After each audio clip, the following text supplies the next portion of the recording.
नमस्कार भक्तजनों, जनमित्रों में आपका स्वागत है जो कि हमेशा आपकी सेवा के लिए। प्रोविजनल अलॉटमेंट आ गया था, उसके बाद फाइनल अलॉटमेंट रिजल्ट आ गया। उसके बाद आपको एक नोटिस दिया जा रहा है Ayush admission central counselling committee की तरफ से, जो आप फिजिकल रिपोर्टिंग करेंगे हर एक कॉलेज में। जो आपको कॉलेज अलॉटेड हुआ है उसके लिए क्या रूल रहेंगे, उसके बाद जो अपग्रेडेड हुए हैं, जो न्यूली एडमिटेड हुए हैं, उनके लिए क्या रूल्स एंड रेगुलेशंस रहने वाले हैं, और राउंड थर्ड में जो जाने वाले हैं उसके लिए भी रूल्स क्या रहने वाले हैं, उसी सारी चीज़ों के बारे में हम लोग इसी वीडियो में डिस्कशन करने वाले हैं। अगर चैनल में नहीं है तो डेफिनेटली सब्सक्राइब करना। इसी तरीके का अपडेट आपको मिलता रहता है हमारे इसी चैनल के थ्रू। तो चलिए शुरू करते हैं। देखिए, मैंने प्रीवियस वीडियो में आपको जो है कट ऑफ के बारे में काफ़ी हद तक बता दिया था। बहुत नीचे चला गया है कट ऑफ, और आप जो है एक्सपेक्ट कर सकते हैं राउंड 3 में बहुत जो बच्चे हैं अप्रोक्सीमेटली 4 लाख रैंक लेके बैठे हुए हैं, तो उनको भी जो है अलॉटमेंट मिल सकता है। तो चलिए देख लेते हैं कि आप जो फिजिकल रिपोर्टिंग करेंगे उसका जो रूल है वो क्या है।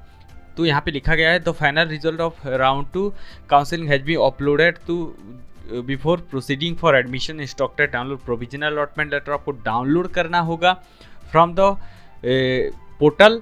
Further it is requested to strictly adhere to counselling schedule as mention below. तो यहाँ पे आपका जो है फिजिकल रिपोर्टिंग का शेड्यूल दिया गया है, जो कि है 27, यानी कि कल से लेकर 3 अक्टूबर तक आपका जो है 7 डेज का टोटल शेड्यूल दिया गया है।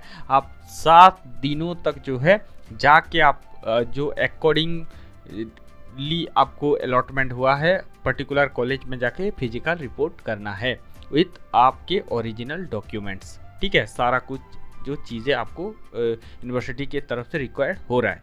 अब चलते हैं रूल्स किसके लिए? इफ़ अलॉटेड और upgraded.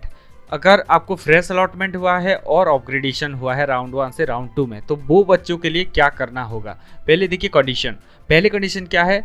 Candidate wish to join round 2 allotted institute. अगर आप ज्वाइन करना चाहते हो डेफिनेटली आप इसी शेड्यूल के अंदर जाके रिपोर्टिंग कीजिए।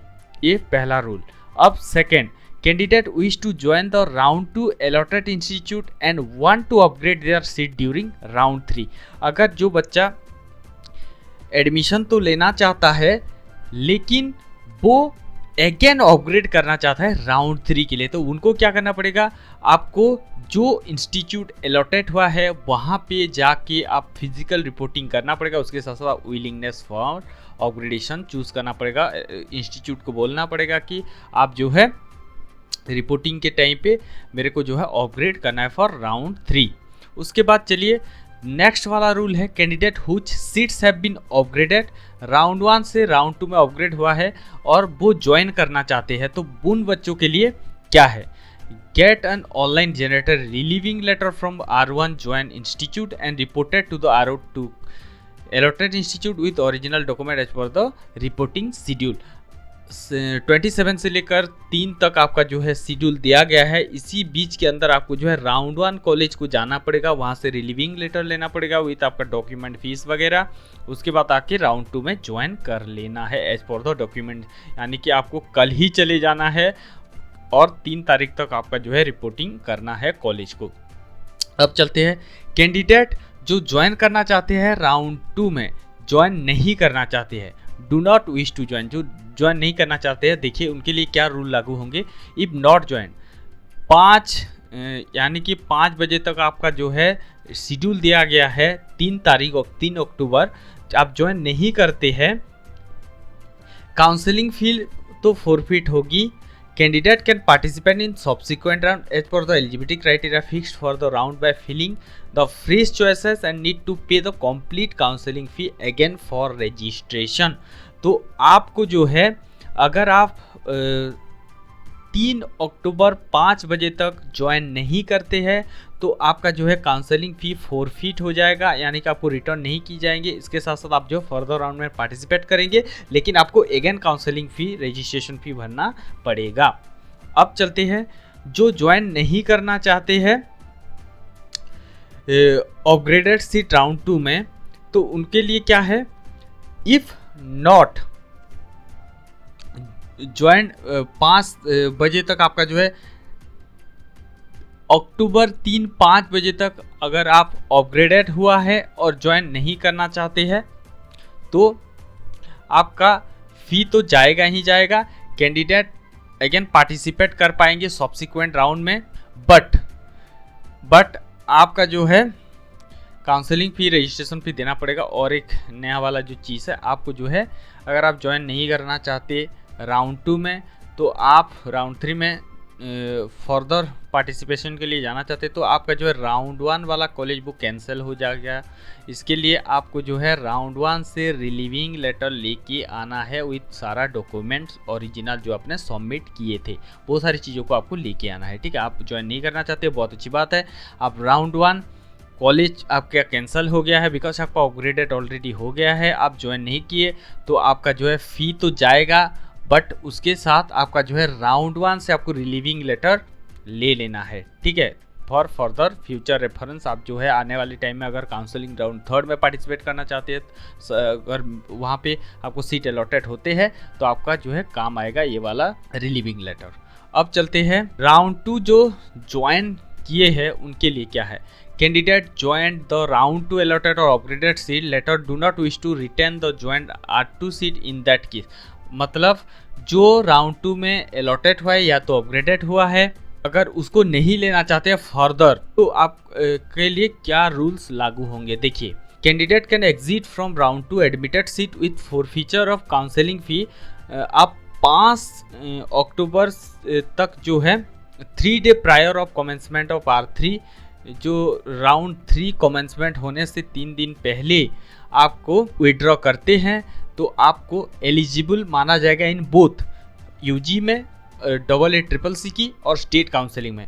Further they can participate in subsequent round of AA-CCC, लेकिन आपको अगेन काउंसलिंग फी पे करना पड़ेगा। जो डेट है 5 तारीख से 5 बजे से पहले, ठीक है। अब चलते हैं देखिए, candidate can exit from the round 2 admitted with forfeiture of counselling fee. 6 तारीख से लेकर 16 तारीख तक अगर आप ज्वाइन करते हैं यानी कि विड्रॉ करते हैं तो आपका जो है फाइनल रिजल्ट एक्सक्लूड करके आप ओनली स्टेट काउंसलिंग में पार्टिसिपेट कर पाएंगे, लेकिन फर्दर AA-CCC में पार्टिसिपेट नहीं कर पाएंगे।